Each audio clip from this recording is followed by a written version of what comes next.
बऱ्याच क्रिएटिव्ह कट्ट्यामध्ये आपलं पुन्हा एकदा स्वागत. आज आपण होममेड प्रोटीन पावडर बनवणार आहोत. दिवसभराच्या शेड्यूलमध्ये आपण स्वतःकडे बिलकुल लक्ष देत नाहीत. आपल्या आहारातही प्रोटीन कमी असतं. त्यामुळे ड्रायफ्रुट्स पासून पौष्टिक असे प्रोटीन पावडर बनवणार आहोत. न घालवता त्यासाठी लागणारे साहित्य बघूया. 1 वाटी पिस्ता, 1 वाटी मखाना, 1 वाटी काजू,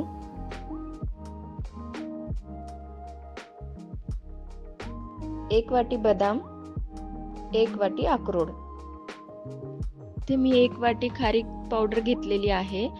खारीकच्या आधी बिया काढल्या आणि त्यानंतर त्याला उन्हात वाळू घातलं आणि उन्हात वाळल्यास मिक्सर वाटे बारीक पावडर बनवून घेतली. 10 वाटी गूळ, केशर व 1 चमच इलायची पावडर घेतलेली आहे. पॅन गरम झालेला आहे, त्यावर आता पिस्ता भाजून घेऊया. हे प्रोटीन पावडर लहान बाळासाठी अतिशय पौष्टिक आहे. त्यांची इम्युनिटी पॉवर तसेच त्यांचा प्रोटीन इंटेक वाढवण्यास यामुळे मदत होते.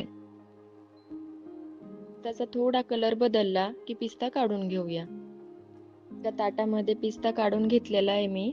आता त्यानंतर काजू भाजून घेऊया.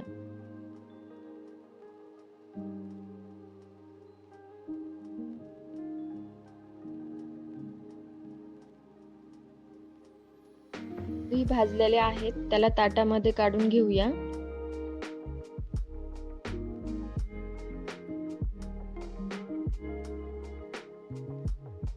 बदामचाही कलर बदललेला आहे. आता बदामही काढून घेतलेले आहेत आणि तसेच आता अक्रोडही भाजून घेऊया.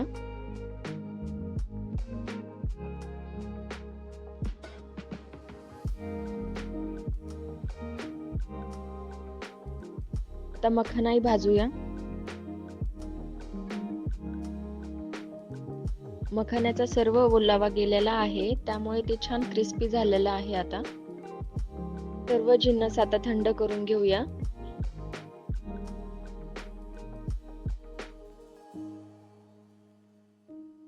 अक्रोड सोडून बाकी सर्व ड्रायफ्रुट्स त्यांची मिक्सर मध्ये फिरून बारीक पावडर बनवून घेऊया.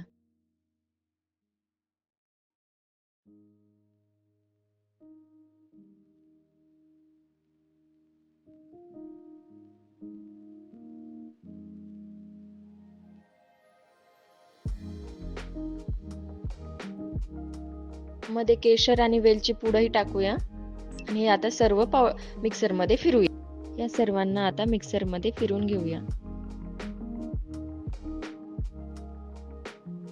अशा प्रकारे बारीक पावडर बनवून घेतलेली आहे.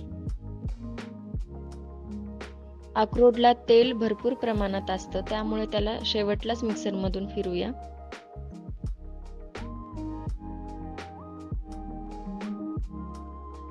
अक्रोडची छान बारीक पावडर झालेली आहे. त्यानंतर यात गूळ व खारीकची पावडर टाकून हे सर्व मिक्स करून घेऊया.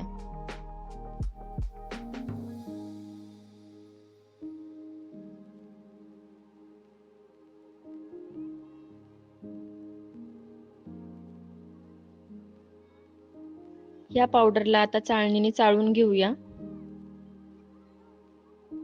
अशाच नवनवीन रेसिपीज जर तुम्हाला बघायच्या असतील तर प्लीज सबस्क्राईब करा आणि बेल आयकॉनला क्लिक करा, जेणेकरून माझ्या नवनवीन रेसिपीज तुम्हाला बघायला भेटतील.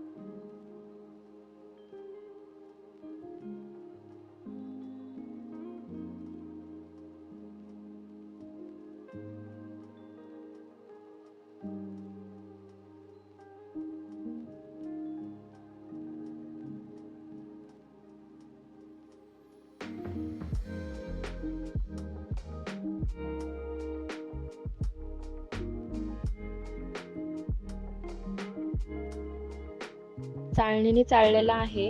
आता त्या चाळणीत जाडसर जे राहिलेलं आहे ते परत मिक्सरच्या भांड्यात टाकून याची बारीक पावडर बनवून घेऊया. तर ही पावडर परत एकदा चाळून घेऊया.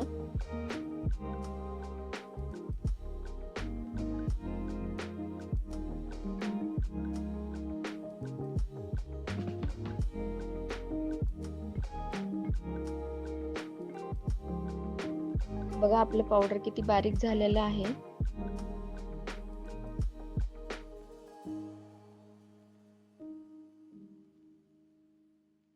हे पावडर आता एअरटाईट जारमध्ये काढून घेऊया. हे पावडर एअरटाईट डब्यात ठेवल्यामुळे 1 ते 1.5 महिना हे टिकू शकतं.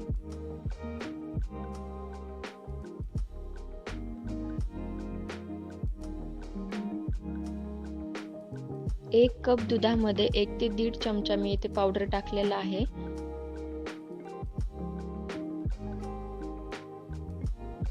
आता आपलं प्रोटीन युक्त दूध रेडी आहे.